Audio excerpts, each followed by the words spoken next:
Matt. Recording.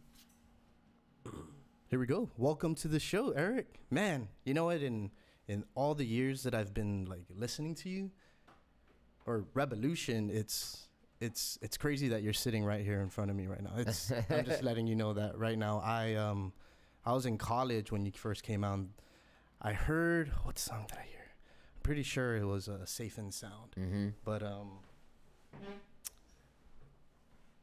I saw a video, and it was like you guys were at a crazy house party, and it was just wild, completely wild. And I think the background is like 3,000 students. It was at Marley's house.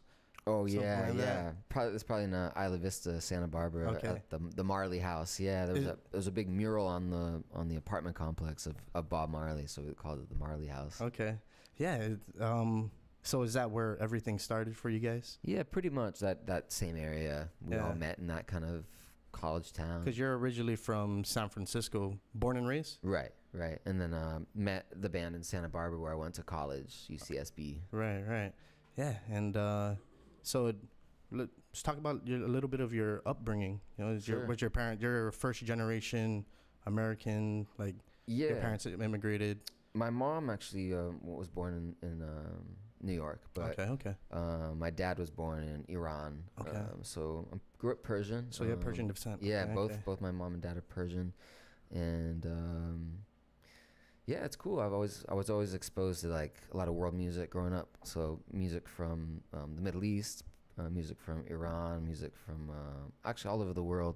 Both my parents were dancers. Okay. And Wow. so yeah, I didn't get any of the dance skill, but You're not at the club like breaking it down. no. Well, I mean, if I have some tequila, maybe I'll do that.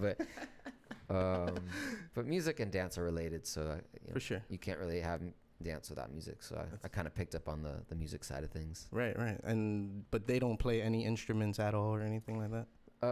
Pretty minimally. Yeah, they didn't go into it very much. Does it like run in your family, or is this? How did you pick up music? I don't know. I guess there was a piano at the house that I grew up in, and at a very early age, I would just jump on it. And my mom noticed I was coming back to the piano and replaying things. So like I had a memory. I could hear music generally, maybe pretty good. And it was at that point my mom decided to get us piano lessons, me and my sister, and then. Just music was always something I wanted to be around. I always came back and made my own compositions as a little kid. I mean, there were like a few notes, but Right. just little tiny songs and stuff like that. Yeah. But And how old were you? Like around like 5, 5. 4 or 5 years old. And it's your mom. I really think it's awesome when I hear people talk about how their parents really notice something in their child, and they're like, all right, let's harness this. Right? Yeah, you really have to like see what the kid is into naturally. It's like I meet a lot of parents that want them to do what they do, and it's every child has their own unique talent. So music might not be a kid's talent. It might be something else. It might be dance. It might be some other artistic expression, or a sport, or a skill, or just some sort of smarts that they have that needs to be exposed. Right. So. Or killer hand-eye coordination. Mm-hmm. Right. Yeah, exactly. Yeah, something I don't have. Like, how did you catch that? Right. Yeah. You're 4 years old. You're not supposed to have that ability yet. Right. Yeah, man. And I think it's pretty cool that and I always commend parents that always notice that. It really takes, like, I'm not a parent, so I wouldn't like personally, but just like my younger sister. I have a younger sister, and we noticed that she liked playing rugby, man. And so we're like, one year we're like, send her to a camp. A month later, she's getting recruited by an Ivy League school, and Wow.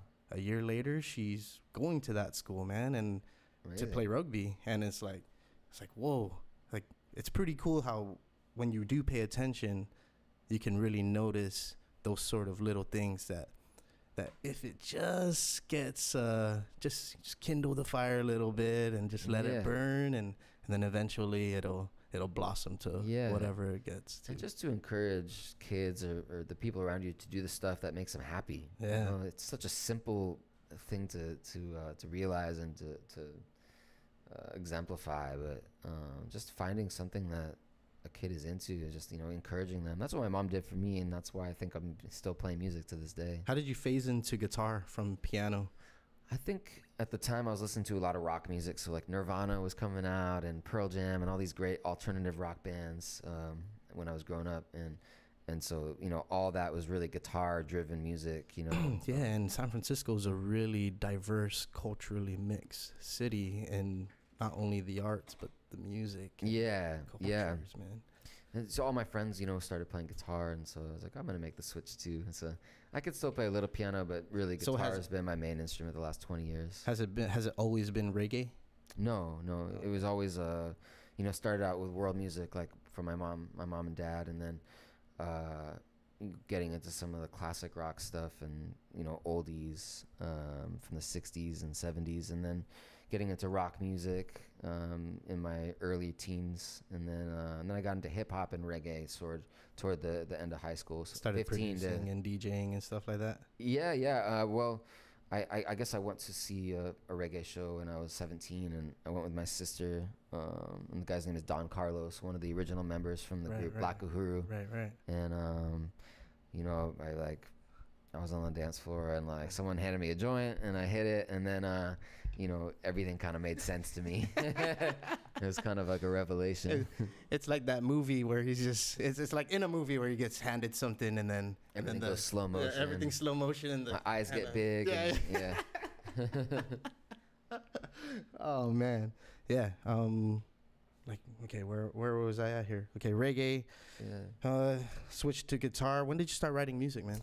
So I didn't write music until I got to college. I was always writing melodies in my head from as a kid, from the age of 5 to 18. Once I got to college, I took a songwriting class, and what they do is they make you get up and sing a song for the class, and you have to. Everybody has to get up, sing with a guitar or a piano or just vocals. Yeah. And it was very nerve-wracking. I'd never sang really in my life, but I did it, and everybody is so encouraging in the class, similar to what my mom did for me as a young kid. These were comrades, classmates that were all encouraging each other. And by the end of the semester, we all put on a big show together. This is the greatest class I ever took, and it helped me just sort of gain the confidence to sing. Yeah. Whereas before, I was just a piano and guitar player. You didn't have any inkling of you having the ability, at least the ability? Like, no, or I didn't. You sounded good, or no, yeah. Like that? I mean, even to this day, it kind of blows my mind that people want to pay money to see me perform and sing, because I don't think I sound good. And maybe it's because when you hear your own voice, you're a critic of your own self. But, right. When you hear your own voice on an answering machine, you think you sound weird, right? Right. So you do have a unique voice, and you don't really. You can't compare your voice to anybody, actually. Oh, right on. Yeah. Well, I think a lot of it comes from the music I grew up listening to, specifically all the world music my mom and dad exposed me to. Right. So I think a lot of the melodies that I heard as a kid, I apply to the music that Revolution puts out. Yeah. You graduated from college in religious studies. Why did you decide to take that route, and how much impact has at least religion or being spiritual in a sense, how has that influenced your music or kind of the way you live your lifestyle? Well, I was doing music. I was a music major for the first 2 years of college, and then once Revolution started picking up a little bit more, I decided to switch my major to religious studies because I was interested in it, and then just do Revolution on the side to get my music fix in. So, but I switched to religious studies because I've always been interested in religions from all over the world. I think what I took from coming from a Jewish family, growing up in San Francisco, is a lot of the Jewish like prayers and music. Persian background. Persian Jewish, yes. Persian Jewish. Yeah. Okay. And so from Iran, that comes from your dad. Dad and mom. Dad and mom. Okay. Both are Persian Jews, and the melodies that you hear from these like prayers and blessings and religious events throughout the calendar year was something I always picked up on, And I started listening to other music from around the world, and a lot of it comes from some sort of religious ceremony or some cultural practice, something involved with spirituality, right? And a lot of those melodies and art in general it's so beautiful that it was eye-opening for me. I wanted to learn about religions from all over the world. So a lot of the classes I took in college were music in Islam or music in Hinduism and all these crazy awesome or dance of a certain I forget what I took, and I learned religions that I didn't even know existed. And Yeah. I think there's so many finger pointing in this world because of the way the media portrays certain minorities, right? And so I wish the news and the media would expose some of these beautiful cultural and religious practices that I was able to learn about in school. And it's exactly what I thought it was gonna be. The media paints these certain people in a terrible light, Right. whereas there's so many beautiful practices every day that that can really unify people. So Right. And religions that's been around for ages and ages and have survived through the times. Exactly. Yeah, Yeah. and it sort of makes sense why, given the way you sing and the way you play guitar, your leads is extremely melodic, and it sort of makes sense why it sounds that way, because it's you were unknowingly being influenced by all this music when you were exposing yourself to the hymns and the psalms and the prayers. Exactly. Yeah. Oh, And a lot. Yeah. amazing. A Yeah. lot. And it's actually funny you say that, because a lot of those prayers it's like a call and response kind of thing. And so I think a lot of revolution in my music in general is sing something and then there's a melodic line to counter that. And so sometimes it's just A B A B A B, or sometimes it's at the same time. And yeah, I think a lot of it came from what I listened to as a kid. Badass, man, badass. Unified Highway. What's up? What happened there? I mean, Awesome. it's you played music and then you met up with Zion I Amp Live, right? Yep. Yeah. And you created this album, and Matt was just showing me. He's like, Oh, cool. he's like, dude, have you seen this? And I was like, no. Oh, that's And cool. we were sitting here and we were just jamming out to a couple of songs while we were just chilling, and very different. Yeah. That's cool. I'm shocked that you know all about that, because I think a lot of people still don't know about Unified Highway, but it's a cool project of mine, and I met Amp Live, the DJ producer from the group Zion I. He used to be in Zion I. He's not with them anymore. He has been doing his own thing for a while now, and one of his projects is Unified Highway with me, and it's kind of a mix between electronic and reggae and R&B and a little bit of hip hop. But it's got a lot more like programmed drums because of Amp Live's background. Yeah. And it's really cool. I really enjoy it. It's something different than Revolution. I've never really been in another band. Like a project. Yeah, a project like and we've played a few shows now, and it's super fun doing something different. And you've been doing that for a couple years already? Yeah, I think it's been 3 years now. Yeah. You're still heavily touring with Revolution, though? Yeah, right? Revolution takes up 99% of my time. I'm rarely home. Like, just being in Guam right now is a rare. I mean, I was here to play a little show, but this was kind of just to come out here to explore this beautiful island, which I never really got to do before, even though I've played here. Yeah, you've played here a couple times already, right? Yeah. But I mean, Unified is something that I think I'll always work on with Amp Live. It's a cool project that whenever we have time, we work on it, and we're working on new music too. Right. How have you seen your life change from playing in the backyards of Isla Vista, right? Isla Vista. Isla Vista. Yeah. Isla Vista, right? To playing in amphitheaters, to now to playing like huge shows in front of thousands, man. It's really cool. For us, none of this really happened overnight. It was really kind of a slow, steady progression, and the music kind of spread by word of mouth and through social media, and just by playing tons and tons of shows over time. Yeah, and you guys came right when social media was in its actually it's infancy, right? Yeah, exactly. Yeah, yeah. I remember MySpace was like the thing at the time, and it was a great way for bands to expose their music. You know, Right. it was one of the first streaming kind of, streaming for MP3s. You know, it was a band could have a page and you could put 4 to 5 songs. Yeah, on there. yeah. Yeah, and so yeah, it's great. I feel like if I were to create a song that was mass exposed and I had to play in front of thousands and thousands of people without ever getting the experience to lead up to that, I wouldn't know how to handle it. And so for us to kind of slowly just kind of get to where we are today it's nice. Like I feel prepared and I feel confident every time Yeah, it has been a nice progression. I don't think you guys ever really faded.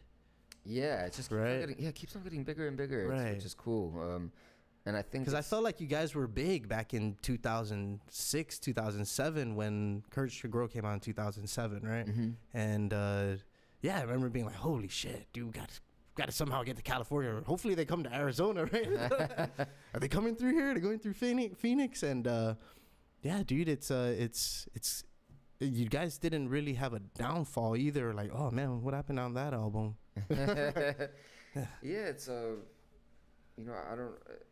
Do you think your chemistry just sort of got tighter, and has it always been the same group, the same 4 of you guys? Yeah, we had another guy that used to sing a little bit on the first album. I remember that. Yeah, he sings on Ordinary Girl. And, yep, exactly.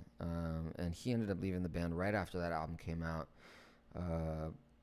And then it was just the 4 of us: me, our bass player Marley, Rory, our keyboard player, and Wes, our drummer.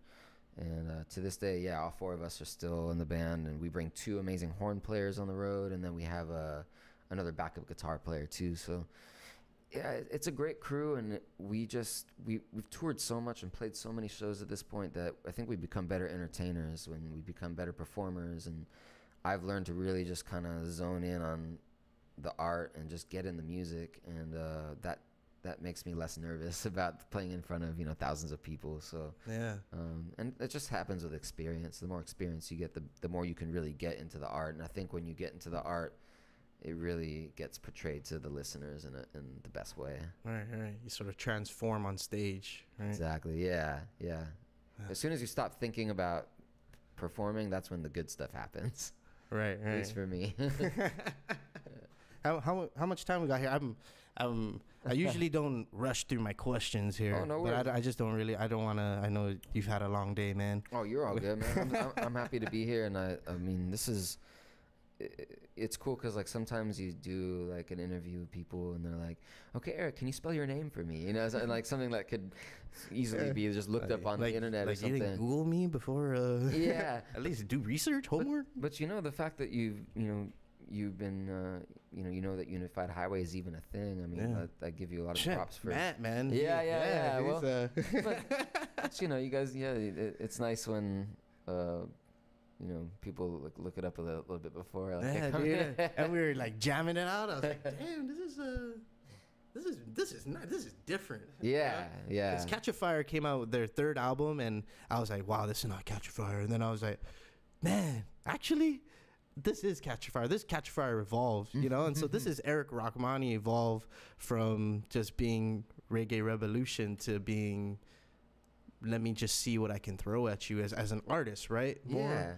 I think Revolution, reggae is a huge part to it. It's a big foundation. For sure. We've always kind of done some other stuff too. Starting with the Peace of Mind album, we started experimented a little bit and away from reggae. But reggae's always been a part to the sound. It's a big foundation of the music. But I think people can really hear like Revolution as a big another influence besides reggae music. Yeah. Like I was saying, the other types of music I grew up listening to. I think some of that you can hear in Unified Highway, and I also plan on doing other types of music in the future too, whether it's with Reb or Unified Highway or just some other stuff. Exploring yourself as an artist, is that something that you've fully done in playing music, or do you think that this journey is still ongoing? It's definitely ongoing. Yeah. I think with music, for me, it's about being comfortable, and it's very challenging to just get in that zone. And I've become way better at it when I'm performing, and I think that's why our performances get better. Is you get into it and you get in a trance, and then people really can feel you. They feel your energy when you get yeah, exactly. So I feel like I'm still trying to do that with every music, all the music that I make, and it's getting there. I just don't feel like I've ever. I don't know if I'll ever reach my full potential, because every year I learn something more on how to be comfortable and be just present and produce that energy. I don't know if I'll ever get to a point that's just like I want to say like enlightenment. You know what I mean? Yeah. Like, I mean, with your music. for sure, man. I mean, but every year I get closer to that, and I think it's really exciting. It's like, I don't know, like where this might take me. Like, it makes me want to just play music forever, to see what more I can learn, how to be comfortable and how to produce that energy. Right. How to be human, right? Yeah, exactly. Right. Yeah. Because we're all still trying to figure it out, man. Yeah. So do you still consider yourself a spiritual person after, all these years? Definitely, yeah. And I think I'm just so constantly just involved in the arts, music, and like I was saying, yeah, it does put you in a trance and puts you in this higher state of consciousness, and it's not just through music, you can get it through other influences, with in life. But I do consider myself a spiritual person just because of the creative aspect of things through the music and dance and the arts that I grew up with. Is it still? I mean, is it a how do I want to say this? Is it a broader view of spirituality, or is it sort of you're still, you still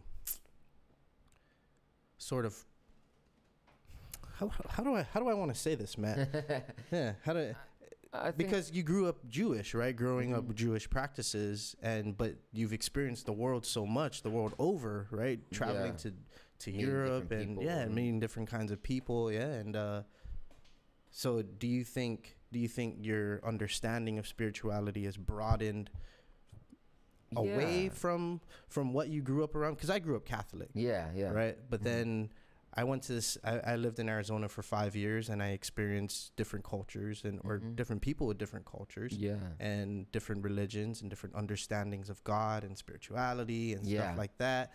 Went to Thailand, go to Japan, go to Philippines. And you meet these people who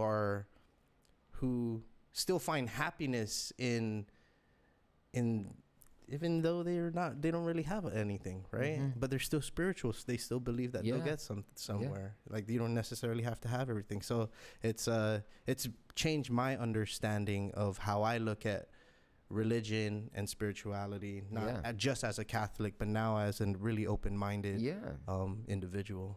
I really think you find a lot of commonalities, like you just said. The more I travel, the more I meet people from complete opposite places, but a lot of the practices are very similar. A lot of the art is very similar in like what you're trying to achieve. I would say just meeting different people, learning different practices, learning about different religions, being exposed to amazing music just by touring and just exploring, and just getting older too, and just acquiring more knowledge. I think if you the more knowledge you acquire, certainly the more spiritual person you are, because you're learning traditions, and you're learning beliefs, and you're getting educated from centuries and centuries of research and knowledge from different cultures, and that's the most incredible thing you could possibly get, right?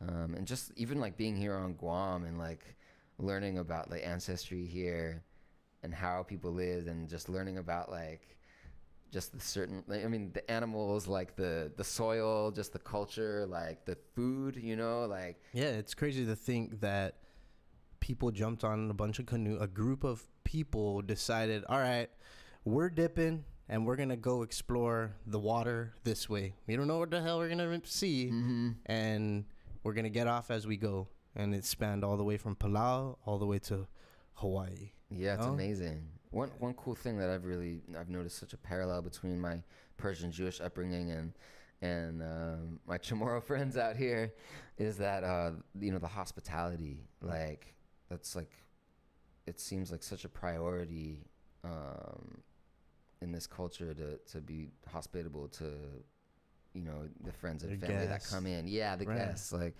and I know that I'm kind of a special case because Revolution has been exposed out here, and some people like the music, but I feel such a warm welcoming from the people here that I feel such a deep connection, and I feel like I'm still kind of like exploring it too. I'm stoked to be out here, and I felt it since day one, since when I came out here in, what was it, 2008.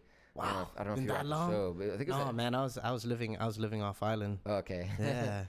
Yeah, it was great. We played at Jigo amusement park. I don't know if it's still around anymore. No, they don't play any shows up there anymore. Okay. It is actually a nice area to play. Yeah. Just because it has that little hill. Where yeah, right. That's it. Yeah. But yeah, I mean, it was just such a great experience, and the hospitality was incredible, and I just felt the love, and that's cool. Like coming from a completely different part of the world. I mean, I know Guam is a territory of the United States, but it feels like another country, like this feels like everything is different here, and the culture is just vibrant, and I feel that hospitable connection between the Persian Jewish upbringing and the Chamorro people. Yeah, and the craziest thing about it is that sort of hospitable thing that has gone on through the ages, it's now spreading through the different cultures that live here. Yeah. Because we are a melting pot of cultures, a huge melting pot. Yeah. I think, honestly, we're more authentic than San Francisco. Yeah. I mean, 100%, man. I was born and raised in San Francisco. I still live there. It's sort of a changing city, but let's say I'm moving here. Yeah, dude. I always tell people, I was like, dude, if you want authentic Thai, you want authentic Chinese, authentic Japanese, like you can still taste. Yeah. Still taste the culture where they came from. Yeah. When you eat it here on Guam. I'm about to start a Persian Jewish cuisine here in Guam, so get ready. If you want some of that authentic stuff, I'll bring it forward. You should. Food trucks is a big thing. It's a growing thing here on Guam now. So over the last maybe like 5-7 years, it's been a nice food truck culture, and it just keeps growing. Oh, that's awesome. Yeah, man. There's a lot of big opportunity, and there's a lot of, just even with the musicians that you played with last night. I think some of them just graduated from high school. Freddie's touring with 4-piece and stuff, and so just the caliber of music that's coming out of Guam in forever. I mean, we just haven't gotten the correct exposure, and technology has just been a huge uptick for us and for musicians here on Guam, man. And and it's pretty cool to be able to bring someone out and be like, all right, we can play all your songs, bro. Like, don't worry. Yeah. Incredible. I mean, we rehearsed 20 minutes the night before, and then didn't even do a sound check the next day. Everybody got there, close to showtime. We just did it, and yeah, like you said, they were great musicians and just nice people, and I mean, that's the kind of stuff like I really live for, is spontaneous stuff like this. And I knew I was gonna come out to Guam with this off time. I just, I told a few friends, I said, hey, how do we set up a show? Like, if I'm going to be out there, I'd love to play a show. And Freddie had the idea, I think, of, getting these great musicians together just to, these youngsters to back me. And, a lot of them were like, hey, man, we listen to your music. And, like, we're stoked we have a celebrity here we get to play with. And I was like, I'm not a celebrity. I don't feel like a celebrity. But it was such a cool experience. Yeah, just, jamming with some new people and super talented, bright future with them. Yeah, for sure, man. And I think over the last 3 years, over 10 albums have come out, right? And from all across all genres. It's great. Fat Tofu just came. It was coming out with their album this weekend, tomorrow. Yeah. Heard about that. Yeah. Tomorrow's their release party. Sorry, Jordan. I told him I was gonna try and make it, but But yeah, then just the amount of music and the art and just the potential we have to really take it through the roof. We're on a world stage. I feel like we're world class too. Yeah, definitely. For as small as a place we come from, right? It's like, absolutely. It's not to toot our own horn, No, like, I think you're right. It's and people always freak out. They're like, I never met people that really believe or like really rep their island. Just a small place. It's just a small place. Yeah. We rep Guam harder than we rep the United States, right? Yeah, and we're U.S. territory, and but we're extremely. There's a lot of us who are extremely patriotic, and a lot of people in the armed forces, but still, it'll still be Guam flag, Guam this. You see any person from Guam, not even Chamorro, man. Right. Anybody who grew up here, there'll be a Guam flag in the middle of the living room, posted on there, behind their couch, and it's like the pride is there, and the culture is strong, and the musicianship is strong out here. The friendship, the hospitality. It's a very special place. It's like I said. I mean, Thank you, bro. I felt a deep connection in this place when we first came here. Well, the real estate market is pretty good, and if you're looking, if you're looking to buy a house, I know some realtors that you can contact. I gotta start that food truck, man. I'm telling you. Eric Rachmany retires and moves to Guam. I know, right? Retires from music. I'm gonna come here. I'm gonna just grow a big beard, just go undercover, change everything. This is where I'm gonna end up someday. The reggae music tabloids are gonna wondering where you're at. Where did he go? We can't find him. Is this him? And it's like a blurry picture of you with your beard. Walking out of a Ganya shopping center. Yeah. Maybe I'll do a weekly acoustic at Cheers. You know what I mean? Oh man. Good stuff, man. You know what? I know you had a long day. It was a long night. Last night was extremely fun. I came home by 1 o'clock and I passed out. Done. Barbecued. I told you I barbecued all day. It was. By the way, man, you were good on the grill. Man, I tried some good stuff. It takes the preparation to make the food taste good. I'm just the guy who just flips it. Yeah. And make sure it doesn't burn. Yeah. Right. So a lot of practicing like this. But dude, such an honor to seriously have you be sitting in my fucking living room, dude. Man, honestly, this is awesome. You guys are super pro, man. Look at all this equipment. Yeah. Thank you, awesome. bro. Yeah. Thank you. I really appreciate it. And when you come back, let's do it again, dude. I would love that. Talk shit and talk about stuff you're into, passionate about, and connect on different levels, man. I really like the whole spirituality stuff, and just really trying to understand yourself as a person. Because you can literally watch people go robotic through this life and accept routine and accept misery and accept pain and just accept being in it and constantly going through it, and they don't know or maybe don't understand how to get out of where they're at, man. And all it takes is a little bit of self-reflection, little understanding of self, what really makes you happy. Right. And see, now we can go through another hour of podcast and just talk about this, right? I saw your eyes light up, You're bro. right. I mean, it just has me thinking. I mean, I don't want to quote my own lyrics. It sounds really, but I mean, the song "Good Vibes" is really just about, learning about other cultures. And I should have talked about this a minute ago, but I will now before we're done. You can't know yourself without knowing about the other. And there's so much self-reflection you can do by learning from other people and their experiences and their knowledge, and so, you can work on yourself by learning about other people, and that's a beautiful thing. That's my main goal in Revolution, is just to expose the beauty of other cultures and other people.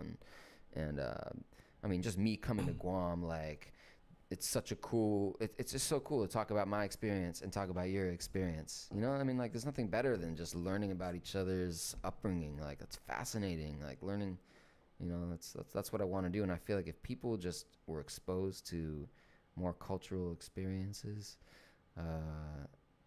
there would be more understanding, there'd be more unification.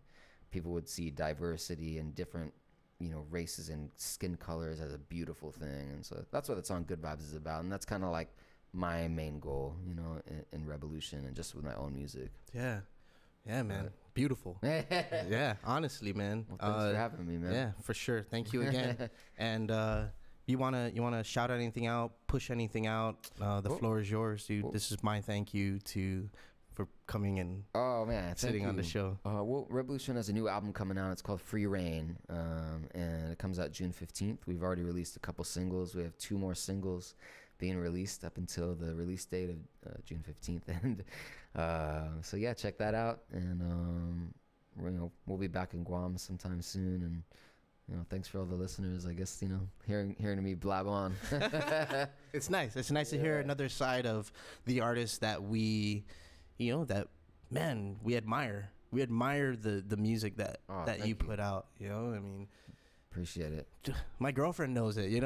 She listens to your music. She's like, oh man, this is pretty cool. He's coming over. Oh, cool. Like, yeah. So thank you very much. Let's do this again. I love when that. you come back. And hopefully I'll be in a studio maybe, and I'll make the studio look like the living room, so it looks like you didn't go in. I'll just get a big picture and put a big picture. Never mind. When you come, you'll be like, hey, I know exactly what you were talking about. Right on, man. Great. Well, great to meet you guys. All right. Thank you. Thank you. Cool. Thank you, listeners, again for listening to the podcast. Eric Rachmany, Master Random. Peace out. Love you. Bye. Wow.